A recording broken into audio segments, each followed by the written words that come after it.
This is video of some of the arrivals at the federal courthouse downtown this morning, including the arrivals of some of the victims' family.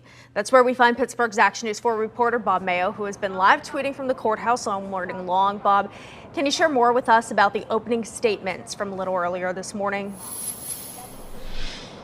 Yeah, both the prosecution and defense have made their opening statements to the jury in the Pittsburgh synagogue shooting trial. As you'll see in this courtroom sketch, prosecutor Sue Song delivered the opening for the prosecution team. She said that Saturday morning, those gathered in that synagogue building were the most devout of the three congregations who worship there. She said that same morning, defendant Robert Bowers was making his own preparations to kill and defile. She told jurors, "You'll hear he hated Jews, called them evil, praised the Holocaust." Song says that Bowers also hated those who wanted to help immigrants, including a Jewish organization and congregations that hosted services to assist immigrants, whom Bowers had called invaders. She told the jury that Bowers drove to the Jewish house of worship and brought an arsenal of weapons and ammunition with him. The prosecution continued to take the time while describing what happened that day to humanize and personalize the stories of each of the victims and their efforts to help one another and to call 911. Sung says the depth of the defendant's malice and hate can only be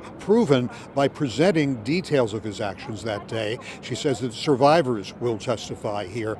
She also said the trial must include testimony of violence, killing, and hate, that although the defendant killed as many Jews as possible, then turned force on police officers who responded, that life survived. Now, the prosecution told the jurors that it will seek justice that will compel them, the jurors, to find defendant guilty and to do so in the names of the victims, whose names she then recounted. Now, defense attorney Judy Clark says what happened that day is, quote, incomprehensible. It's inexcusable. She acknowledges the loss of lives as immeasurable. Now, the defense admits that it was caused by Robert Bowers and says there can be no doubt of that. But the defense says that Bowers shot and killed those he saw and those who responded. But she said there will be no doubt it was a planned act. But she says each count in this case has specific elements that must be proven beyond a reasonable doubt. She says many counts require you to judge Bowers' motive and intent. She said when Bowers answered why he did it, it showed Bowers' irrational thinking. The defense attorney Clark says that Bowers spent a lot of time on the internet absorbing hate. She says there's no making sense of this senseless act, that Bowers caused extraordinary harm to many. But the defense said what we can do is our best to uphold the rule of law and to figure out where and what Bowers' motives and intent were, and then applying the law. On the witness stand now, the first witness called by the prosecution, a woman who was working as a 911 dispatcher that day. Reporting live at the federal courthouse in downtown Pittsburgh, Bob Mayo, Pittsburgh's Action News 4.